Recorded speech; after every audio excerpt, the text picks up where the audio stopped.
プログラム前半、チャイコフスキーの競争的幻想曲でソリストを務めるのは N 響と初共演のルステム・ハイルディノフです。ロシアのカザンに生まれ、モスクワ音楽院とロンドンの王立音楽院で学びました。ロシア音楽を得意とし、ショスタコービチの珍しい作品を録音して注目を集めたピアニストです。For a lot of especially classical music lovers,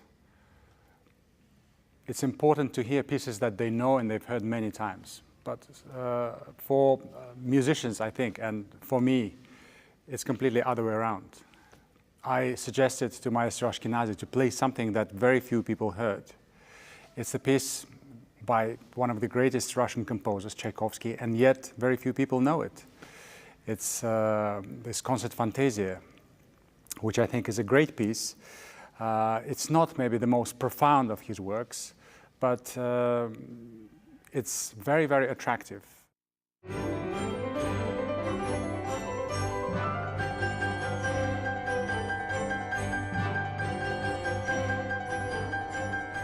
In the first movement, it's quite easy, and even Maestro Ashkenazy, when we were rehearsing, he addressed the orchestra and he asked them, "Do you like Nutcracker?" And said, "Yes, me too." And I also think of this piece, it's in a way a musical description maybe of the Russian soul, which can go to different extremes. It can be experiencing boundless joy or the deepest sorrow and melancholy.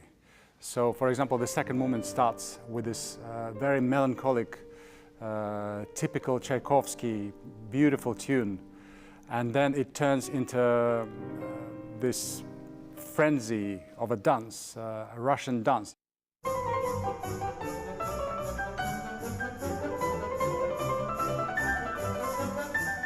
You can imagine absolutely clearly some Russian, maybe even peasants, dancing with this boundless joy, not having any care for whatever happens.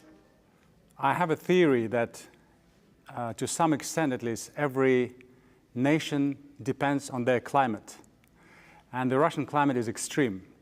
We have extremely cold winters and very hot summers. So the Russian character, it also goes to extremes. We are capable of the most profound sadness, sometimes even depression or melancholy at best, and this boundless joy. There are two extremes which I think are very well characterized in this piece. And that, I think, is one of the major attractions as far as I'm concerned.